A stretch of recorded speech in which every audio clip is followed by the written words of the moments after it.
Hello, what I'm going to show you tonight is lock shimming. Not padlock shimming, just regular key cylinder shimming. This is called curved shim stock. Thickness on it is 0.0015 and it's pre-curved to fit the lock. So here's a Schleg lock. It's a 5-pin. And let's say you can't pick it. What you can do is take the shim and insert it into the back of the lock at the shear line right there. So now it's in the back of the lock and it's touching pin number 5. That's what's stopping us, is pin 5. So what I do is hold the cylinder and put pressure on the shim, pushing it towards the front of the lock. And then what you do is you take a key blank, insert it into the lock, and now we've got all the pins lifted up. And what we're going to do is we're going to pull it out slowly, and that's going to let pin number 5 drop down. And as soon as the shear lines hit, you can see it moved in. So we've got pin 5 shimmed. Now we'll do the next one.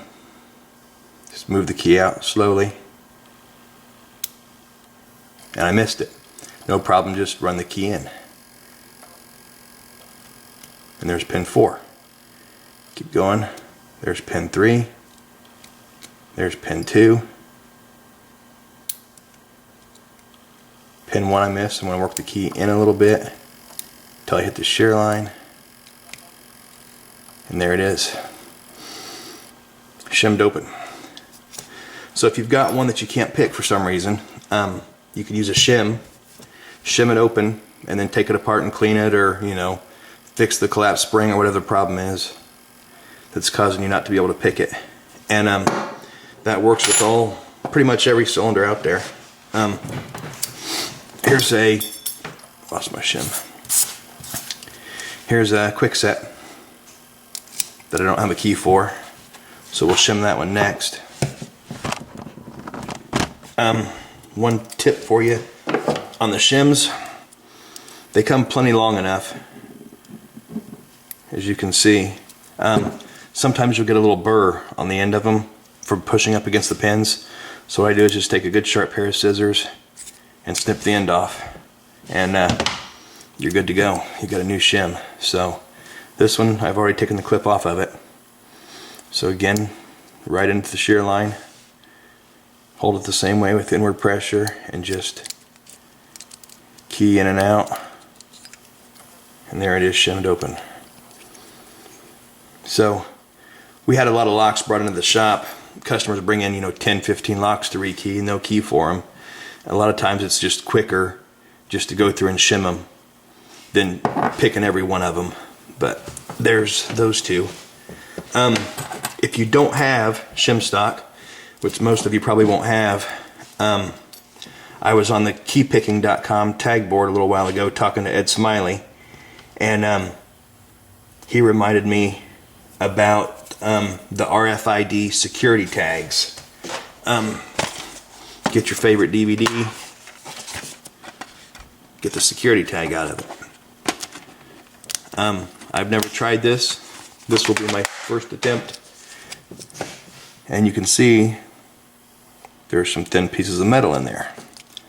So what we'll do, and I'm not prepared for this, is get the metal out without cutting off our fingers.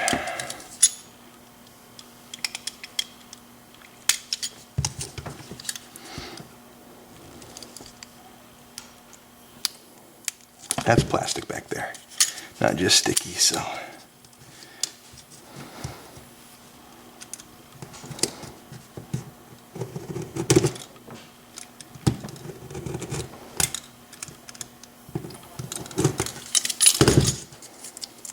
Try not to bend them up too bad.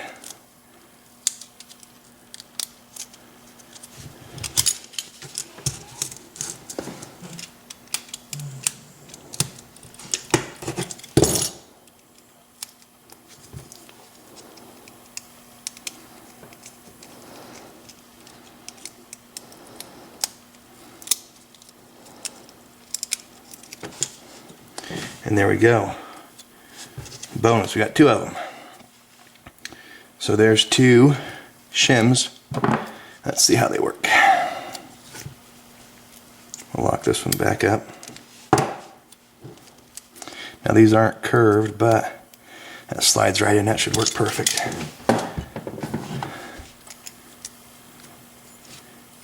I got a mess. Put the shim in. It's a little thin, so I can't really push on the back as you see, but we can move up a little bit and put pressure in on it. There we go. One. Oh, no, we didn't.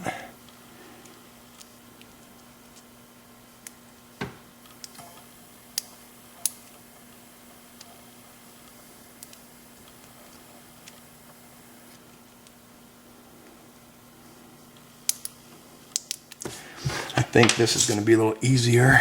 Put it in the vise.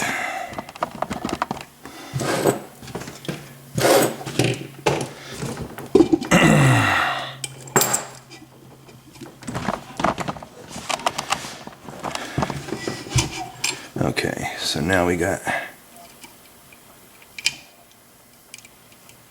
there we go, there's 5,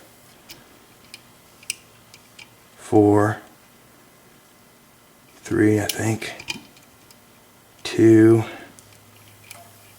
and 1. There it is, shimmed. So that's not bad. It doesn't work quite as well as the shim stock because it's a little bit thinner, but as you can see, it still works fine. So rip out all your RFID security tags from your DVDs and you've got some nice shims to use. Talked about cutting it off. Oh, one more thing. If you don't have a key blank to shim with, it's no problem either. You can just use your pick. All you're doing is lifting the pins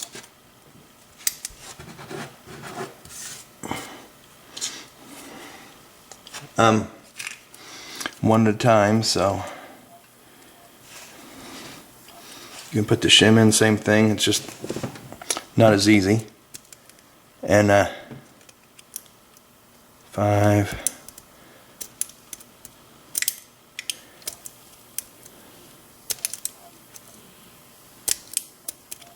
4, 3,